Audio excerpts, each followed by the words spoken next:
Rob, Draymond Green, who's got the great podcast on the Herd Network, Volume or whatever, but he was talking about the voting because, of course, now we're hearing some of the votes are in, and we're finding out who won all these regular season awards in the NBA. I'm sorry, and Draymond's taking issue with the voting process, which is roughly 100, or I don't know if it's exactly 100.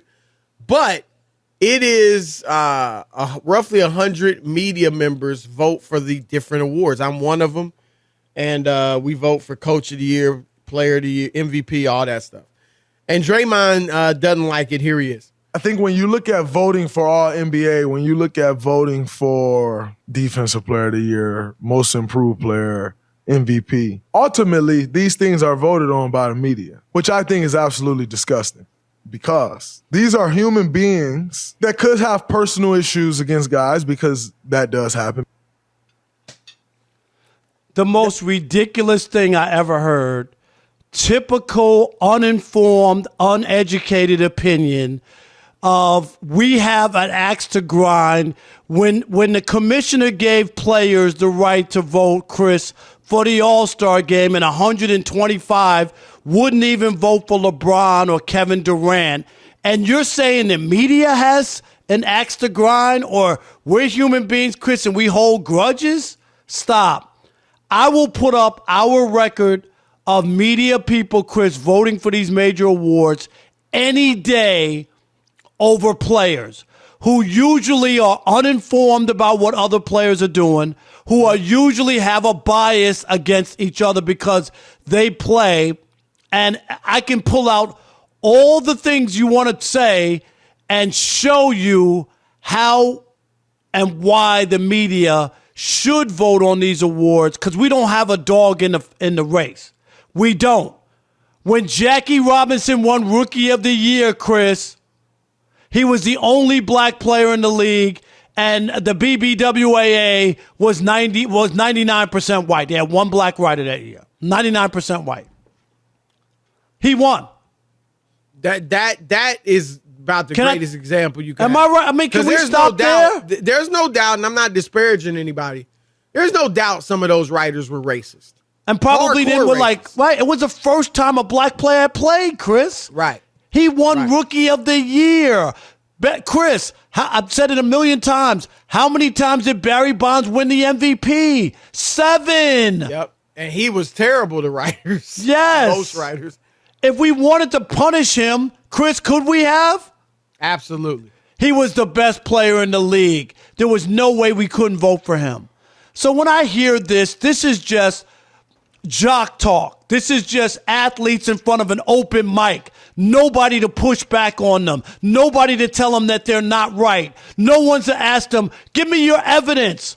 Give me your proof. Yep. Where do you have it? Where do you get this from, Draymond? I'll give you the other way. And you said it, Chris, the last time a MVP came off a team that didn't even make the playoffs. Players voted for him. Thank you. It wasn't media.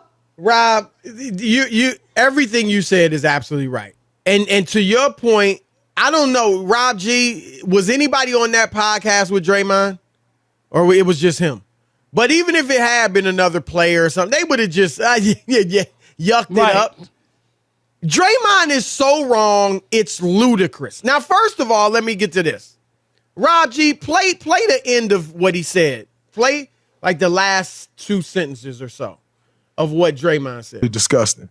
Because these are human beings that could have personal issues against guys, because that does happen. What are players? They're Martians. They're Martians. Right. I mean, what? Who you want voting, Draymond? A bunch of machines? Do you want the analytics crew to vote? Is that what you want? Because your numbers ain't very good. I mean, your defensive numbers, yeah. But people give you props because the eye test. They watch how valuable you are to your team. They watch you run the offense, watch you defend. Your numbers aren't anything special.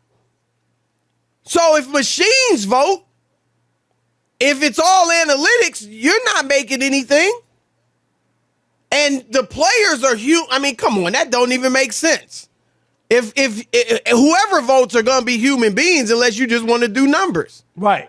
But you said it, Rob. A few years ago, they allowed players to start having a say in the All-Star team. Rob, in 2017, you threw out a number, but it wasn't quite exact. It wasn't close. Give me the number. Okay. It was close.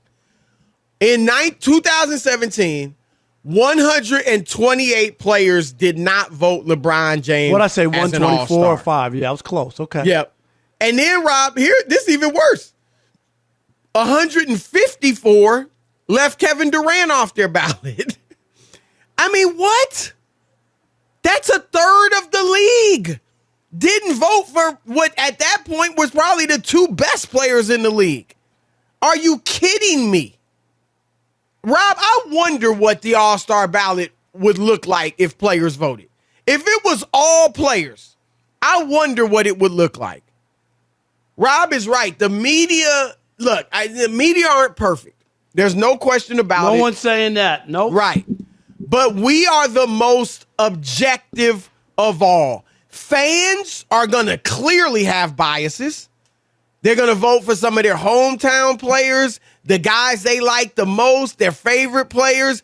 Players, like Rob said, are going to have biases. Do I vote for some teammates? My boy that I grew up with, played AAU ball with, college ball with, he from whatever. My state, he from my city, all that. And I know players watch film when they are about to play an opponent. But they're not watching every night they're playing. We're watching. That's our job. It's our job, Chris. And it's not their job to watch. Right. And I always bring up the Shaq when he's talking to Lenny Wilkins on an Olympic team or something, Chris. And he says, hey, coach, you know a lot about basketball. Did you ever play? Lenny Wilkins was one of the top 50 players of all time. He's the coach of one of the Olympic teams, and Shaq doesn't even know he played in the league. Absolutely. Stop. Nah, this is, and like you said it, Rob, somebody had to push back. And I get it, he was so low on that. He was so low, but come on. It just makes absolutely no sense. And again, I'll defend the media, Rob. And he went on to talk more about how there's no criteria for MVP and that's ridiculous and all that. And I don't know. I mean, Rob, you could give criteria. You really could. The league could give you a list of 5 or 6 things to kind of judge by. But then again, I don't think that'd be horrible. But I don't think this is horrible either, Rob, because you have a big enough group of people voting that there's going to be probably, 5 predominant perspectives, right? Some are going to say the best player in the league, period. Some are going to say maybe the best player on the team with the best record. Some are going to go by analytics.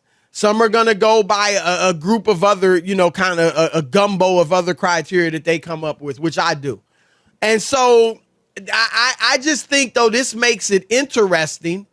And it makes a great conversation, and that's what the league likes, right? They like it when people are talking about it. Even if they're disagreeing, even if they're being critical, they like it when people talk about their awards.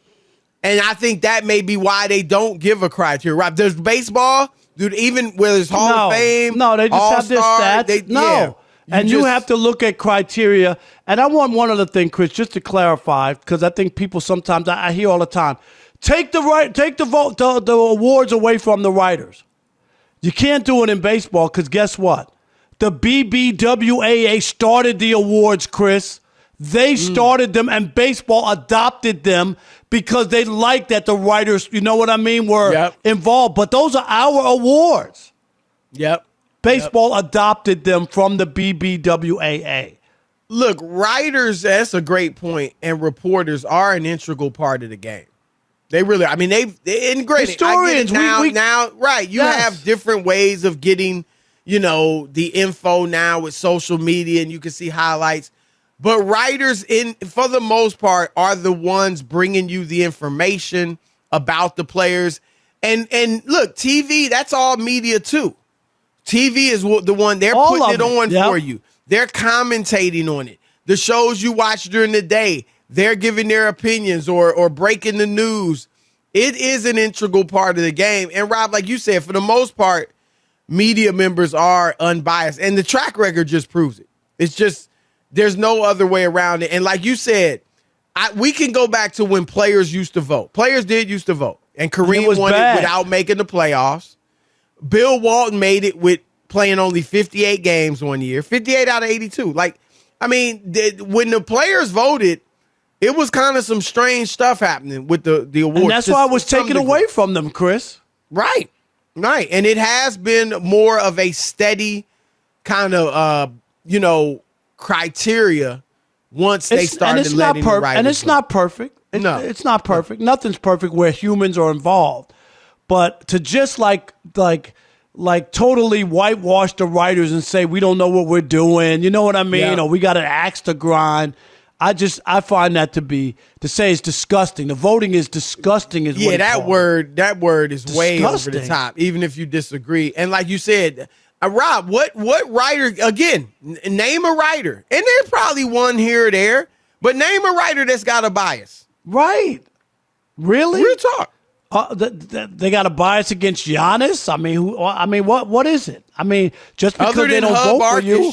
Right. And he showed himself. And he got widely criticized. By everybody. And deservedly so, Chris, because he didn't do what a writer's supposed to do, which is watch the season first and then make a and determination. be objective. Yep. And be objective. All right.